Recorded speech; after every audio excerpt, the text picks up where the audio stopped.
வாழ்க வையகம், வாழ்க வளமுடன். அனைத்து உறவுகளுக்கும் இனிய வணக்கம். நாம் இந்த பதிவில் பெயர்ச்சியாகும் செவ்வாய் பகவானால் ராசிக்காரர்களுக்கு ஏற்படும் சுப மற்றும் அசுப பலன்கள் என்ன என்பதனையும், அசுப பலன்கள் ஏற்படுமாயின் ராசிக்காரர்கள் செய்ய வேண்டிய பரிகாரங்கள் என்னென்ன, வழிபட வேண்டிய தெய்வம் யார் என்பதனை பற்றியும் விரிவாக காண்போம். உங்கள் வாழ்வில் வளமும் நலமும் செல்வ செழிப்பும் பெற்று வாழ்வில் உயரிய நிலையை அடைய எல்லாம் வல்ல இறைவனை வேண்டி விரும்பி கேட்டுக்கொள்கிறேன். செவ்வாய் பகவான் சகோதரக்காரகன் ஆவார். சிவப்பு நிறத்தின் அதிபதி, ஆண் கிரகம், அதிலும் தைரியமான கிரகம். செவ்வாய் துடிப்பானவர், இளமையானவர், இள ரத்தம், வீரமான கோபமான இளைஞனை போன்றவர். எதற்கும் பயப்பட மாட்டார், துடிப்பானவர். தைரியத்தையும் வீரத்தையும் குறிப்பவர் செவ்வாய் பகவான். இவர் கிரகங்களின் தளபதியாக கருதப்படுகிறார். செவ்வாய் பகவான் மேசம் மற்றும் விருச்சிக ராசிகளின் அதிபதியாக உள்ளார். ஒருவருடைய ஜாதகத்தில் செவ்வாய் சுபஸ்தானத்தில் இருந்தால் அந்த நபர் வீரம், தைரியம், ஆற்றல் மற்றும் சக்தி வாய்ந்தவராக இருக்கிறார். அனைத்து கிரகங்களும் ஒரு குறிப்பிட்ட காலத்தில் தங்கள் ராசியை மாற்றுகின்றன. இவற்றின் தாக்கம் அனைத்து ராசிகளிலும் காணப்படும். செவ்வாய் பெயர்ச்சியும் அனைத்து ராசிக்காரர்களின் வாழ்விலும் ஒரு குறிப்பிடத்தக்க தாக்கத்தை ஏற்படுத்தும். இந்த வருடம் ஜூன் 1ஆம் தேதி சனிக்கிழமை அன்று செவ்வாய் பகவான் தனது சொந்த ராசியான மேசத்தில் பெயர்ச்சியாக உள்ளார். செவ்வாய் கிரகத்தின் இந்த பெயர்ச்சியானது மாலை 3:39 நடைபெறும். செவ்வாய் பகவான் ஜூன் 1 முதல் ஜூலை 12 வரை மேசராசியில் இருப்பார். மேசத்தில் ஏற்படும் செவ்வாய் பெயர்ச்சியானது ருச்சக ராஜயோகத்தை உருவாக்கும். இதனால் சில ராசிக்காரர்களுக்கு அற்புதமான நற்பலன்கள் கிடைக்கும். செவ்வாய் பகவான் மகர ராசியில் அல்லது அதன் சொந்த ராசியான மேசம் அல்லது விருச்சகத்தில் இருக்கும்போது இந்த ருச்சக ராஜயோகம் உருவாகிறது. இந்த அற்புதமான சேர்க்கை ஏற்படும் போது அதன் செல்வாக்கின் கீழ் உள்ள ராசிக்காரர்கள் மிகவும் தைரியமாக, துணிச்சலாக மாறுகிறார்கள். சமூகத்தில் அவர்களின் கௌரவம் அதிகரிக்கிறது. பணிபுரியும் இடத்தில் தனி மரியாதை கிடைக்கிறது. இனி செவ்வாய் பெயர்ச்சியால் ஏற்படவுள்ள ருச்சக ராஜயோகத்தால் அதிகப்படியான நல்ல பலன்களை அடைய உள்ள ராசிகளை பற்றி காண்போம். எந்த ஒரு வேலையையும் ஒரு முறைக்கு பலமுறை யோசித்து செய்து வெற்றி காணும் மேசராசி அன்பர்களே, இந்த பெயர்ச்சியால் மனதில் உற்சாகம் அதிகரிக்கும், மகிழ்ச்சி உண்டாகும், முயற்சிகள் சாதகமான பலன் அளிக்கும், பணவரத்து கூடும், வயிறு சம்பந்தப்பட்ட நோய்கள் வரலாம், உணவு கட்டுப்பாட்டில் கவனம் தேவை. தொழில் வியாபாரம் தொடர்பான காரியங்களை இம்மாதத்தின் மத்திய பகுதியில் செய்வது நல்ல பலன் தரும். வாடிக்கையாளர்கள் பற்றிய வீண் கவலை ஏற்பட்டு நீங்கும். உத்தியோகத்தில் இருப்பவர்களுக்கு பணவரத்து திருப்தி தரும். ஆனால் எதிர்பார்த்த அளவுக்கு இருப்பது கடினம். பணி நிமித்தமாக வெளியூர் செல்ல வேண்டி வரலாம். குடும்பத்தில் வீண் குழப்பம் ஏற்பட்டு நீங்கும். வாழ்க்கை துணையுடன் வாக்குவாதத்தை தவிர்ப்பது நல்லது. பிள்ளைகள் நீங்கள் சொல்வதை கேட்டு நடக்கவில்லை என்ற எண்ணம் ஏற்பட்டு நீங்கும். வழக்குகளில் சாதகமான நிலை காணப்படும். பெண்களை பொறுத்தவரை முயற்சிகள் சாதகமான பலன் தரும். பணவரத்து இருக்கும். உடல் ஆரோக்கியத்தில் மட்டும் கவனம் தேவை. கலைத்துறையினருக்கு மனதில் திடீர் குழப்பம் ஏற்பட்டு நீங்கும். வாகனங்களில் செல்லும் போதும் வெளியூர்களுக்கு செல்லும் போதும் கூடுதல் கவனம் தேவை. முன்கோபம் அதிகம் ஏற்படும். அதனால் வீண் தகராறு ஏற்படலாம். நிதானமாக செயல்படுவது நல்லது. அரசியல் துறையினர் வளர்ச்சி பெற மிகவும் கவனமாக இருப்பது நல்லது. செலவை குறைப்பதன் மூலம் பணத்தட்டுப்பாடு குறையலாம். பேச்சில் கடுமையை காட்டாமல் இருப்பது நன்மை தரும்.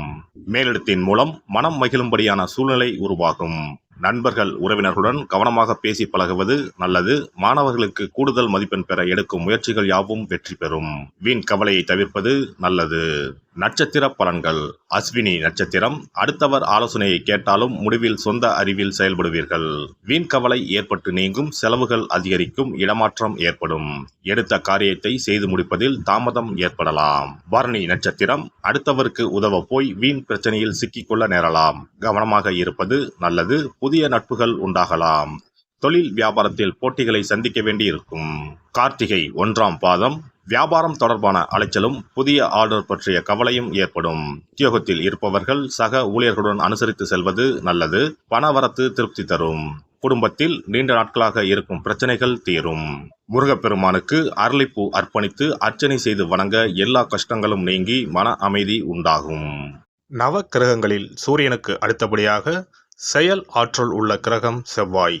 ஆளுமை திறன், ஆற்றல், வீரம், அதிகாரம் செய்தல், வளைந்து கொடுக்காத தன்மை, தர்மம், நீதி, நேர்மை, நியாயம் போன்ற அம்சங்கள் கொண்ட கிரகம் செவ்வாய்.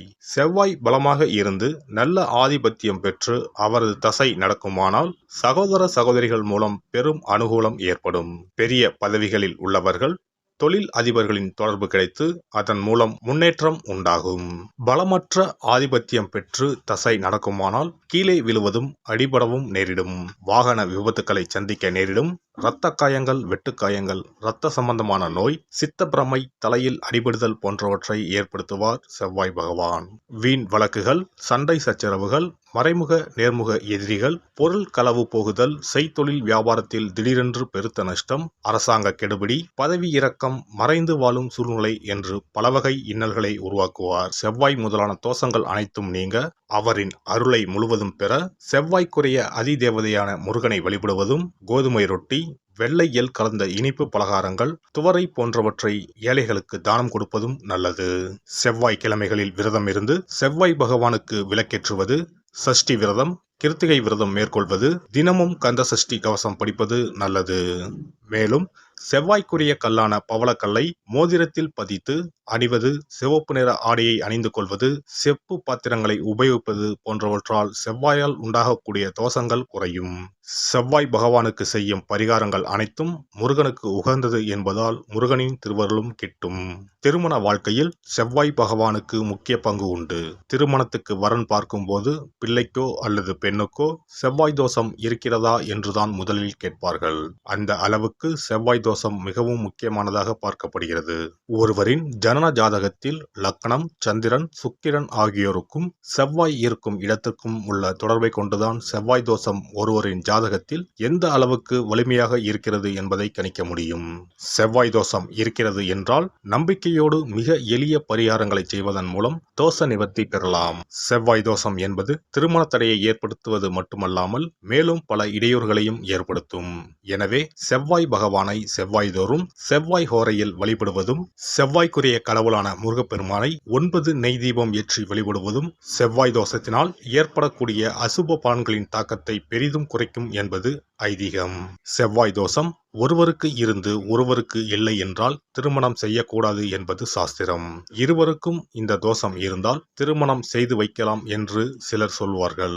ஆனால் பொதுவாக தோஷம் ஒருவருக்கு இருந்தாலும் சரி அல்லது இருவருக்குமே இருந்தாலும் சரி, தக்க ஜோதிடர்களை ஆலோசித்து முறைப்படி பரிகாரங்கள் செய்வதுதான் சரி.